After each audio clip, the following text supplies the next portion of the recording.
आज की हमारी राज्य स्तरीय फील्ड बॉल निर्माण व प्रशिक्षण कार्यशाला में छत्तीसगढ़ के सभी जिलों से आए हुए विज्ञान संचालक, प्रकृति प्रेमी शिक्षक उपस्थित हैं। हमारी यह संस्था प्रकृति शिक्षण विज्ञान यात्रा पर्यावरण, प्रकृति और विज्ञान को समर्पित संकल्पित एक संस्था है, जिसमें हम पर्यावरण से संबंधित जागरूकता के लिए विभिन्न कार्य करते हैं। इसी के तहत हमने फील्ड बॉल अभियान महाअभियान की शुरुआत की। मैं बताना चाहूंगी कि फील्ड बॉल एक कोई नई आधुनिक तकनीक नहीं है, इसका इस्तेमाल प्राचीन काल से होता आ रहा है। प्राचीन काल में ऐसा माना जाता है कि मिस्रवासी जब नील नदी के किनारे बाढ़ आई तो वहाँ की मिट्टी को उपजाऊपन को बरकरार रखने के लिए और उसमें वापस से वृक्षारोपण के लिए ये तकनीक अपनाई।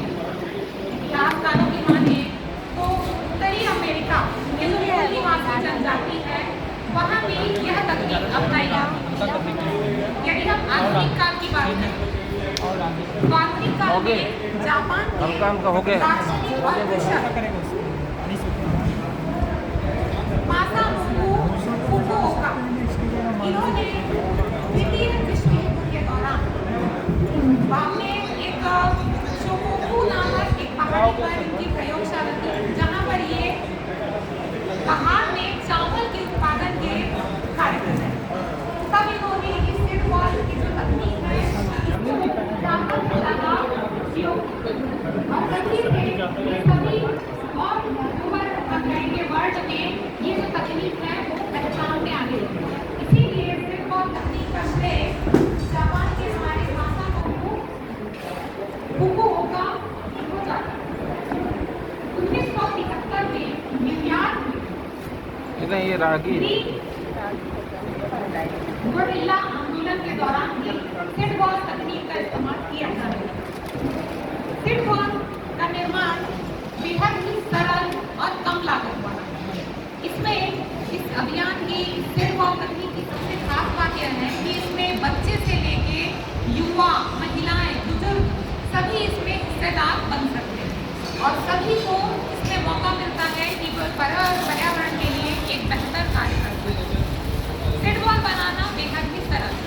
जैसा कि आप लोग देख रहे हैं कि हमारे यहाँ उपस्थित विज्ञान संचालक फील्ड बॉल बना रहे हैं। फील्ड बॉल बनाने के लिए सबसे पहले आपको चाहिए मिट्टी जो कि साफ सुथरी है। इसमें आप खाद के तौर पर या तो जैविक खाद या फिर गोबर खाद और भूसी का इस्तेमाल कर सकते हैं। इसे पानी के साथ आप मिलाइए, जिस तरह हम घरों में आम घरों में आटे के लिए रोटियों के लिए जो आटा गूंथा जाता है, उसी तरह इसे भी हमें मिट्टी और खाद को मिलाकर गूंथना है पानी के साथ, जो कि इसमें मॉइस्ट जो है सोखने के पश्चात फील्ड बॉल टूटने लगते हैं।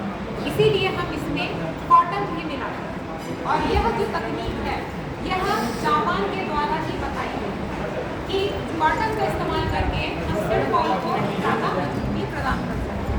यदि कॉटन का इस्तेमाल न किया जाए तो फील्ड बॉल सूखने के बाद फूटने लगते हैं स्वतः। इससे बचाव के लिए भी इसका इस्तेमाल किया जाता है। तो सबसे पहले आप मिट्टी को इस तरह मिट्टी और खाद को आपस में मिलाकर एक गाढ़ा पेस्ट बना लें। उसके बाद उसमें थोड़ा कॉटन मिलाएं और वापस धुलने के पश्चात जैसे यहाँ मैम लोग आते हाथ पर थोड़ा सा मिट्टी का गोला लेकर इसे राउंड कर लें, जैसे हम आम घरों में लड्डू बनाते हैं।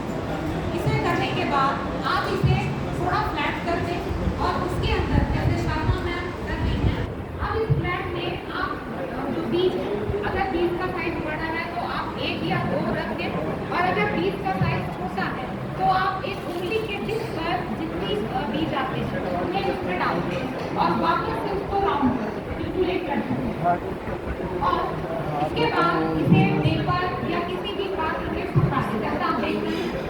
और ध्यान रखें कि जब आप इसे सुखाएं तो डायरेक्ट सनलाइट में सूर्य के प्रकाश में इसे ना सुखाएं। ऐसा करने पर यह होता है कि अंदर की जो नमी है वो पूरी तरीके से सूख जाती है। हमें गोले के अंदर नमी बरकरार रखनी है, तभी जो बीज है वो अंकुरित हो पाए। और जब ये फील्ड बॉल सूख जाते हैं उसके पश्चात आप इन्हें किसी भी खाली जगह